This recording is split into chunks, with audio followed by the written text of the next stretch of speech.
आपके भीतर प्रश्न पूछने की क्षमता नहीं आती है, सत्य को चुनौती देने की क्षमता नहीं आती है, सत्ता से टकराने का साहस आपको नहीं होता है, विचार होता है, नजरिया होता है, तभी आपको नजर आता है। चलिए हमारे साथ ताजमहल हमारे साथ देखने चलिए, आपको खूबसूरती दिखाई देगी, हमको दिखाई देगा कि बड़े मजदूरों का शोषण किया गया, उसको पेमेंट नहीं किया गया, उसको वेज नहीं दिया गया है। एक ही चीज है, उसको आप किस नजरिए से देखते हैं, ये नजरिए पे निर्भर करता है। और मुझे बताइए, गन्ने को यदि चना कहने लगे तो चने गन्ने जैसा स्वाद तो नहीं देने लगेगा ना। सिर्फ नाम बदल देने से क्या होगा? लड़ाई हमेशा सत्य और सत्ता की रहती है, और सत्य और सत्ता दोनों बदलते रहता है। ऐसा नहीं है कि ये हमेशा अस्थायी रहता है, सत्ता भी बदलता है और सत्य भी बदलता है। सत्ता का परिवर्तन भी होते रहता है, उसके अनुसार सत्य का भी परिवर्तन होते रहता है। और हम किस काल खंड में पैदा हुए हैं, इससे हमारी विचारधारा तय होती है। जैसे एग्जाम आप देखिए करवा चौथ को चलनी लेकर के, आप देखिए ईद पर चांद को, लेकिन जब एग्जाम होगा यूपीएससी का और पूछा जाएगा कि चंद्रग्रहण कैसे लगता है, तो यह लिख करके आइएगा कि केतु और राहु की वजह से होता है, तो एग्जाम में आप फेल हो जाइएगा। इस बात को याद रखिएगा। विज्ञान से पहले तर्क है, और तर्क की अगर आप बात करेंगे तो इस देश में तर्क रहा है, और तर्क ने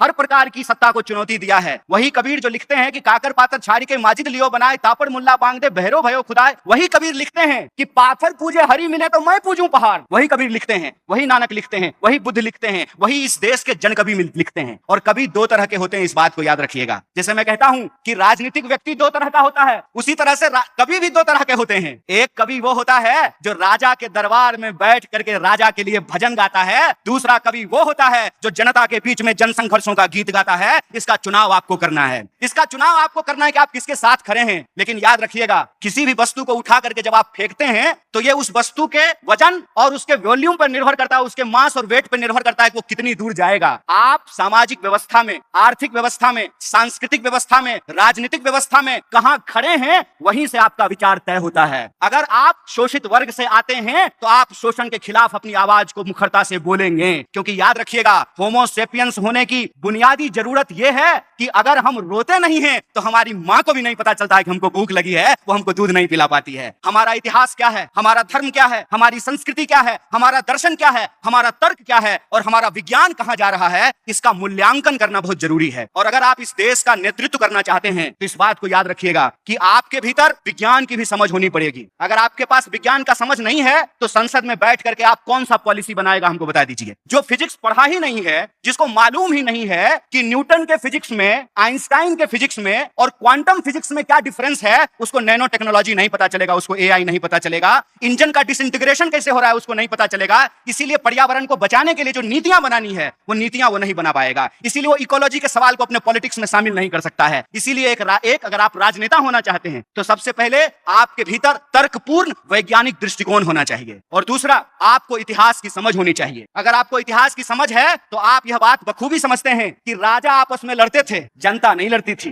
राजा के हार या जीत जाने से जनता का भला नहीं होता था। जनता का भला आपको मालूम है कब हुआ? आजादी के आंदोलन से, उस गर्भ से। अगर आप इस देश में सत्य की राजनीति का इतिहास ढूंढ करके निकालेंगे तो आपको पता चलेगा कि इस देश में theory of emancipation against the establishment, तीन तरह की धाराएं आपको देखने को मिलेगी। पहली धारा बहुजनवादी धारा है, जिसमें आप फूले का नाम ले सकते हैं, जिसमें आप संभाजी महाराज का नाम, साहू जी महाराज का नाम, डॉक्टर बाबा साहब भीमराव अंबेडकर का नाम, बिरसा का नाम, तमाम सिद्धो कानों का इतिहास जो है आप उसके अंतर्गत देख सकते हैं। दूसरी जो धारा है वो है समाजवादी धारा, जिसमें आप तमाम समाजवादी नेताओं के रोल को देख सकते हैं, उनके कंट्रीब्यूशन को नेशन बिल्डिंग में देख सकते हैं। और तीसरा है साम्यवादी धारा। अगर ये तीनों धाराएं नहीं होती उस स्वतंत्रता आंदोलन के गर्भ में, तो जब देश आजाद हुआ 1947 में, तो कॉन्ट्रैक्ट के तहत भारत का संविधान इस देश की सर्वस्व जनता को स्वीकार नहीं होता। और एक जनता मतलब एक वोट, चंदा दो मैं तुम्हें धंधा दूंगा, आप मुझसे चंदा लीजिए, फिर जब हमारी सरकार आ जाएगी तो हम आपको धंधा दे देंगे। चांद तो वही है ना भैया, जिसको आप करवा चौथ में भी चलनी लेकर के देखते हैं और ईद में भी देखते हैं। चांद को थोड़ी पता है कि धरती पर उसके नाम से लोग लड़ रहे हैं। वो तो करवा चौथ में भी देखा जा रहा है और ईद में भी देखा जा रहा है। इसका फैसला आपको करना है कि आपको समाज में किस संरचना का निर्माण करना है। अगर आपको समाज में बराबरी की संरचना का निर्माण करना है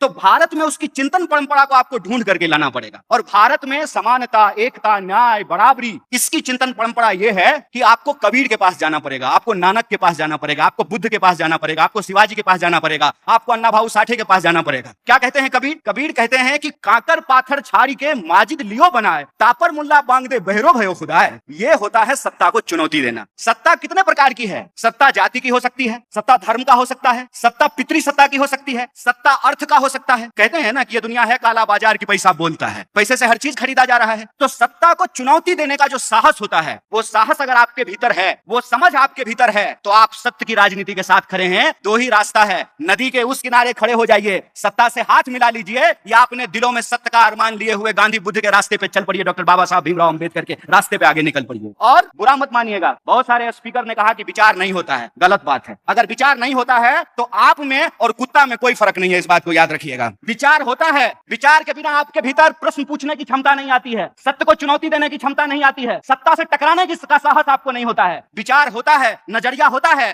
तभी आपको नजर आता है। चलिए हमारे साथ ताजमहल हमारे साथ देखने चलिए, आपको खूबसूरती दिखाई देगी। हमको दिखाई देगा कि बड़े मजदूरों का शोषण किया गया, उसको पेमेंट नहीं किया गया, उसको वेज नहीं दिया गया है। एक ही चीज है, उसको आप किस नजरिए से देखते हैं, ये नजरिए पे निर्भर करता है। और मुझे बताइए, गन्ने को यदि चना कहने लगे तो चने गन्ने जैसा स्वाद तो नहीं देने लगेगा ना। सिर्फ नाम बदल देने से क्या होगा? लड़ाई हमेशा सत्य और सत्ता की रहती है, और सत्य और सत्ता दोनों बदलते रहता है। ऐसा नहीं है कि यह हमेशा अस्थायी रहता है, सत्ता भी बदलता है और सत्य भी बदलता है। सत्ता का परिवर्तन भी होते रहता है, उसके अनुसार सत्य का भी परिवर्तन होते रहता है। और हम किस काल खंड में पैदा हुए हैं, इससे हमारी विचारधारा तय होती है। जैसे एग्जाम, आप देखिए करवा चौथ को चलनी लेकर के, आप देखिए ईद पर चांद को, लेकिन जब एग्जाम होगा यूपीएससी का और पूछा जाएगा कि चंद्रग्रहण कैसे लगता है, तो यह लिख करके आइएगा कि केतु और राहु की वजह से होता है, तो एग्जाम में आप फेल हो जाइएगा। इस बात को याद रखिए। मंच पे ज्यादा रोशनी है, आपकी तरफ कम रोशनी है। हम चाहते हैं कि आपकी तरफ ज्यादा रोशनी रहे। मेरी आवाज पीछे तक जा रही है, सब लोगों को सुनाई दे रहा है? आप लोग खाना खाए हैं कि नहीं? लग तो नहीं रहा है। खाना खाए होते तो जोर से बोलते। हाँ, खाना खाए हैं? हाँ, अब लग रहा है कि खाए हैं। मेरी आवाज जहां तक पहुंच रही है, 14वें छात्र संसद में आए हुए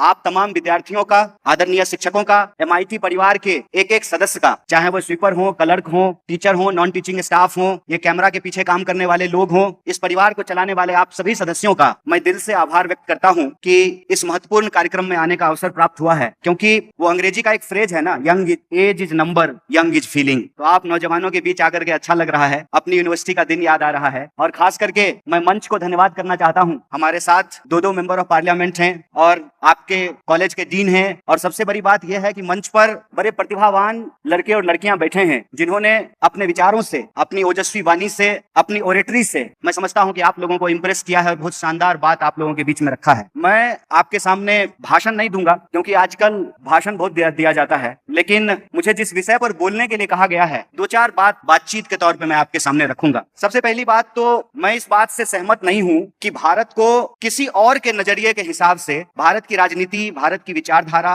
और भारत के अंदर रहने वाले जो लोग हैं, उनकी चिंतन परंपरा को चिन्हित किया जाए। कहने का तात्पर्य यह है कि यह जो लेफ्ट, राइट, सेंटर, यह जो कैटेगरी है, यह कैटेगरी एक्चुअली भारतीय कैटेगरी नहीं है। भारतीय कैटेगरी को अगर आप देखेंगे तो भारत में अगर द्वैतवाद है तो अद्वैतवाद भी है और विशिष्टाद्वैतवाद भी है। कहने का मतलब ये है कि एक ही व्यक्ति के अंदर कई गुण होते हैं और कई सारे अवगुण भी होते हैं। तो राजनीति में जब हम किसी चीज का विश्लेषण करने के लिए जा रहे हैं तो दो चीज का होना बहुत महत्वपूर्ण है। पहला है लेंस और दूसरा है लोकेशन। मतलब हम किस नजरिए से किसी चीज को देख रहे हैं और वो चीज हम कहां से देख रहे हैं। जब तक इसका हम निर्धारण नहीं करेंगे, तब तक ये कैटेगरी के आधार पर हम भारतीय समाज, भारतीय राजनीति और भारतीय इतिहास को समझने में गलती करेंगे। कहने का तात्पर्य यह है कि आजकल ना, जब आप पॉलिटिकल नैरेटिव को सुनेंगे या किसी मंच पर जाएंगे, किसी टीवी डिबेट में जाएंगे, किसी क्लासरूम में अगर आप किसी टीचर को सुनेंगे, तो आपको यह महसूस होगा कि किसी के लिए राजनीति मैथमेटिक्स है। जब वोटों का परसेंटेज निकाला जाता है, किस जाति का कितना वोट है, किस धर्म का कितना वोट है, तो किसी के लिए पॉलिटिक्स मैथमेटिक्स है, किसी के लिए पॉलिटिक्स केमिस्ट्री है कि इस जात को इस जात से जोड़ देंगे, जैसे लैब में बैठ करके हम लोग कोई पॉलिटिक्स खड़ा कर देंगे। और किसी के लिए पॉलिटिक्स इकोनॉमी है, कितना पैसा खर्चा होगा,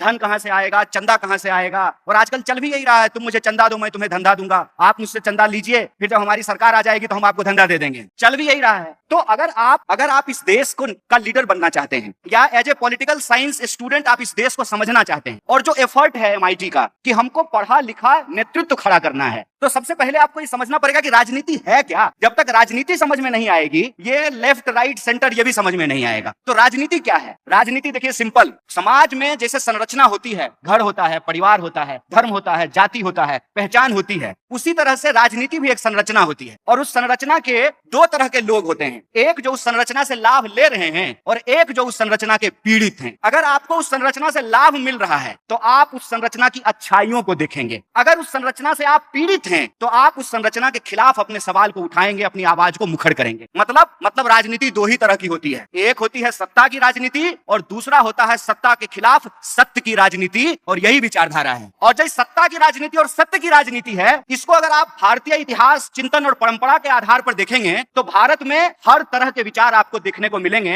भारत को किसी और देश से किसी भी प्रकार का नकल करने का जरूरत नहीं है। भारत वो देश है जहां पर हिरण्यकश्यप का अगर उदाहरण मिलता है तो अपने ही बाप के खिलाफ खड़ा होने वाला भक्त प्रहलाद का भी उदाहरण मिलता है। इस बात को याद रखिएगा। भारत के इतिहास में अगर तैमूर लंक मिलता है तो उसकी बड़ी आर्मी के सामने, जिसके पास तलवारें थी, घोड़े थे, हाथियां था, उसके सामने चाकू लेकर के खड़ा होने वाला बलकरण का भी इतिहास मिलता है। तो भारत की चिंतन परंपरा को आपको देखना पड़ेगा। भारत में अगर ईश्वरवादी सत्ता है तो उस ईश्वरवादी सत्ता को चुनौती लेने वाले विचार भी आपको मिलते हैं। फर्ज कीजिए, चांद तो वही है ना भैया जिसको आप करवा चौथ में भी चलनी लेकर के देखते हैं और ईद में भी देखते हैं। चांद को थोड़ी पता है कि धरती पर उसके नाम से लोग लड़ रहे हैं। वो तो करवा चौथ में भी देखा जा रहा है और ईद में भी देखा जा रहा है। इसका फैसला आपको करना है कि आपको समाज में किस संरचना का निर्माण करना है। अगर आपको समाज में बराबरी की संरचना का निर्माण करना है तो भारत में उसकी चिंतन परंपरा को आपको ढूंढ करके लाना पड़ेगा। और भारत में समानता, एकता, न्याय, बराबरी, इसकी चिंतन परंपरा यह है कि आपको कबीर के पास जाना पड़ेगा, आपको नानक के पास जाना पड़ेगा, आपको बुद्ध के पास जाना पड़ेगा, आपको शिवाजी के पास जाना पड़ेगा, आपको अन्ना भाऊ साठे के पास जाना पड़ेगा। क्या कहते हैं कबीर? कबीर कहते हैं कि काकर पाथर छाड़ी के माजिद लियो बनाए, तापर मुल्ला बांग दे बहरो भयो खुदाए। ये होता है सत्ता को चुनौती देना। सत्ता कितने प्रकार की है? सत्ता जाति की हो सकती है, सत्ता धर्म का हो सकता है, सत्ता पितृ सत्ता की हो सकती है, सत्ता अर्थ का हो सकता है। कहते हैं ना कि ये दुनिया है काला बाजार की, पैसा बोलता है, पैसे से हर चीज खरीदा जा रहा है। तो सत्ता को चुनौती देने का जो साहस होता है, वो साहस अगर आपके भीतर है, वो समझ आपके भीतर है,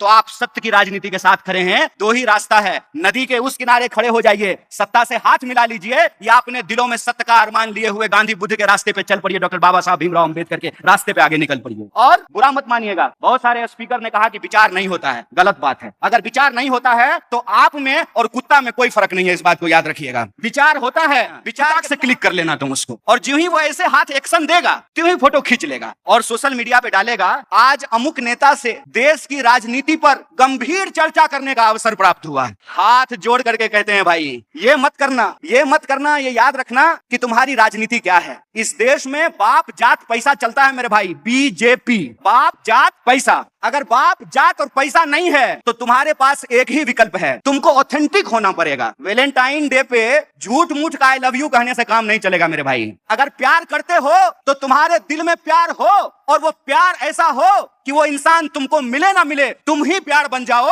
ऐसा जज्बा तुम्हारे अंदर होना पड़ेगा। और ऐसा जज्बा अगर तुम्हारे भीतर है तो मैं तुमको एक बात कह देता हूं, कोई बाप ऐसा बच्चा नहीं पैदा किया है कि संघर्ष की कोख से पैदा होने वाले इंसान का रास्ता रोक दे। तुमको सत्य के साथ खड़ा होना पड़ेगा। फिर वो जो नेताजी के साथ तुम ऐसे फोटो खिंचा रहे हो ना, वो नेताजी अपने पीए से फोन कराएंगे कि जरा उसको बुला दो, तो तुम कहना नेताजी बाद में आते हैं, अभी हम आंदोलन करने जा रहे हैं, जरा कलेक्टर को हम स्मारक पत्र देने के लिए जा रहे हैं। राजनीति का मतलब सत्य के लिए संघर्ष करना होता है, और सत्य की एक विचारधारा होती है, इस बात को याद रखना। दक्षिण, वाम और मध्य के रास्ते में मैं पढ़ने के लिए नहीं कहता हूं, उसका चुनाव आप खुद करो, लेकिन कैटेगरी में मत फंसो। लेकिन एक कैटेगरी जरूर होती है, वो कैटेगरी होता है सत्य का। उस सत्य की विचारधारा पे चलो, और इस देश ने बार बार ये साबित किया है, यह देश बुद्ध की धरती है, इसीलिए यहाँ कोई भी संघर्ष हिंसा से नहीं अहिंसा से करके उस संघर्ष को जीता जा सकता है। अगर बुद्ध ने उंगली माल को संत बना दिया अपने अहिंसा से, तो तुम भी आज के उंगली माल को रास्ते पे ला सकते हो अपने संघर्ष से। बस इस बात को याद रखना। और एक अंतिम बात, मैं आपको कुछ बताने, सिखाने या समझाने के लिए नहीं आया था। मेरे पास जो अनुभव था, और मैं आपके बीच में आकर के अपने कॉलेज के दौर को याद करने लगा, तो जो मेरा अनुभव था मैंने आपके सामने साझा कर दिया। अगर किसी को भी बात बुरी लगी हो तो मैं हाथ जोड़ करके आपसे माफी चाहता हूं, लेकिन जो बात थी बिना लाग लपेट की हमने आपको कह दी। बहुत बहुत शुक्रिया, बहुत बहुत धन्यवाद।